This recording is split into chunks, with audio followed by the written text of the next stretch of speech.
नमस्ते बच्चों। तो हमने क्लास 8 का unit number 10 cell and cell organise start किया था साइंस का, महाराष्ट्र स्टेट बोर्ड। इसमें आज हम देखने वाले साइटोप्लाज्म यानी क्या होता है। देखिए, साइटोप्लाज्म का मीनिंग क्या होता है। साइटो का मीनिंग होता है सेल और प्लाज्म का मीनिंग होता है फ्लूइड। फ्लूइड यानी कि लिक्विड हम बोल सकते हैं।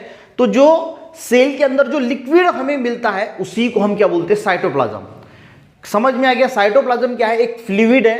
अब ये होता कहां पे है, तो ये प्रेजेंट होता है जो सेल के अंदर जो न्यूक्लियस होता है और जो प्लाज्मा मेम्ब्रेन होता है उसके बीच में जो फ्लूइड प्रेजेंट होता है उसी को हम क्या बोलते हैं, साइटोप्लाज्म। देखिए, fluid between plasma membrane and nucleus, तो इसके बीच में जो फ्लूइड प्रेजेंट है उसी को हम क्या बोलते हैं, साइटोप्लाज्म। क्लियर। अब देखिए, जो सेल ऑर्गेनली होती है, अब जैसे हमारी बॉडी है, हमारे बॉडी में अलग अलग ऑर्गन्स हैं, जैसे किडनी है, लीवर है, हार्ट है, उसी प्रकार सेल जो होता है ना, इसके अंदर भी ऑर्गेनल होते हैं जिसको हम ऑर्गेनली बोलते हैं, सेल ऑर्गेनली। जैसे एंडोप्लाज्मिक रेटिकुलम हो गया, माइटोकॉन्ड्रिया हो गया, गोल्गी एपैरेटस हो गया, ये सारे के सारे जो सस्पेंडेड होते हैं। यानी सस्पेंडेड का मीनिंग क्या होता है, जैसे मान के चलो कि हम स्विमिंग पूल में तैर रहे हैं तो उसमें हम उस पानी में सस्पेंडेड है, ठीक है। उसी प्रकार ये जो साइटोप्लाज्म होता है इसमें ये सारे सेल ऑर्गेनली जो है वो सस्पेंडेड होते हैं, यानी वहां पर रहते हैं, ऐसा हम बोल सकते हैं। अब तीसरा पॉइंट है, cytoplasm is a medium for cellular chemical reaction. देखिए, सेल के अंदर बहुत सारी केमिकल रिएक्शंस होती है, तो इसके लिए जो मीडियम है, यानी जरूरत जो वाली जो चीज है जिसके थ्रू ये केमिकल रिएक्शंस होती है वो चीज है साइटोप्लाज्म, यानी फ्लूइड। उसी फ्लूइड के द्वारा जो है वो सेल के अंदर जो केमिकल रिएक्शंस होती है परफॉर्म होती है। यानी सेलुलर रिएक्शंस के लिए साइटोप्लाज्म यानी जो फ्लूइड है वो बहुत इंपॉर्टेंट है, वो एक मीडियम की तरह काम करता है। उसके बाद अगर साइटोसोल की बात करें, देखिए अब साइटोप्लाज्म यानी क्या, फ्लूइड है। साइटोसोल यानी वही फ्लूइड है पर अदर देन सेल ऑर्गेनली। देखिए, रूम है एक, ठीक है, एक एग्जांपल देता हूं, एक रूम है, उस रूम खाली है, ठीक है। अब हम बोलेंगे कि ये पूरा रूम है, रूम में हमने सामान लाके भर दिया। अब सामान को छोड़ के जो चीज बचती है वो खाली पार्ट है, उसका खाली पार्ट, सामान को छोड़ के। उसी प्रकार साइटोसोल क्या है, जो साइटोप्लाज्म है, साइटोप्लाज्म में जो ऑर्गेनली प्रेजेंट है उसको छोड़ के जो लिक्विड है उसको बोला जाता है साइटोसोल।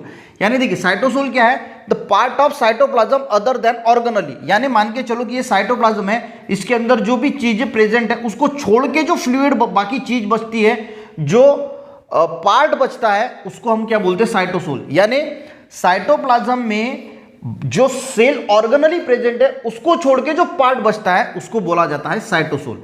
समझ में आ गया। साइटोसोल, साइटोप्लाज्म यानी पूरा का पूरा फ्लूइड है, उसमें सारे के सारे सेल ऑर्गेनली सस्पेंडेड है, उस सेल ऑर्गेनली को छोड़ के जो पार्ट बचता है उसको बोला जाता है साइटोसोल। ये भी एक लिक्विड फ्लूइड पार्ट ही है और ये बहुत इंपॉर्टेंट है।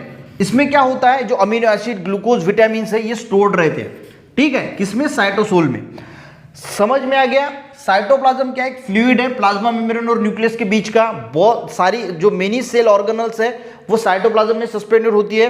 साइटोप्लाज्म की वजह से ही एक मीडियम है, सेलुलर केमिकल रिएक्शन, यानी सेल के अंदर जो केमिकल रिएक्शन होती है वो साइटोप्लाज्म ही उसके लिए जरूरी होता है, ये एक मीडियम का काम करता है।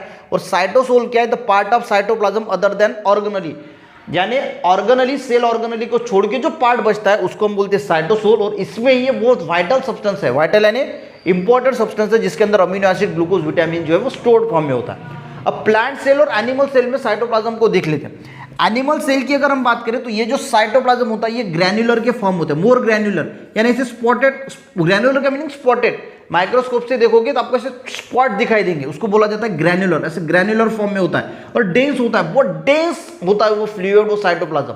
वही प्लांट सेल की बात करें तो उसमें थीन होता है, यानी वो फ्लूइड पतला होता है and mostly push to the periphery. Periphery यानी ये प्लांट है, इसकी ये बार्क है, इसको बोला जाता है पेरीफेरी, यानी लास्ट वाला पार्ट, यानी आउटर मोस्ट साइड, ठीक है।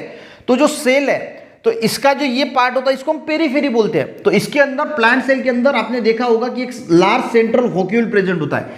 लार्ज सेंट्रल वॉक्यूल की वजह से ये जो साइटोप्लाज्म है ये पेरीफेरी की तरह जो है वो पुश हो जाता है। ये कैसा होता है, थीन होता है and mostly push to the periphery due to the larger central vacuole.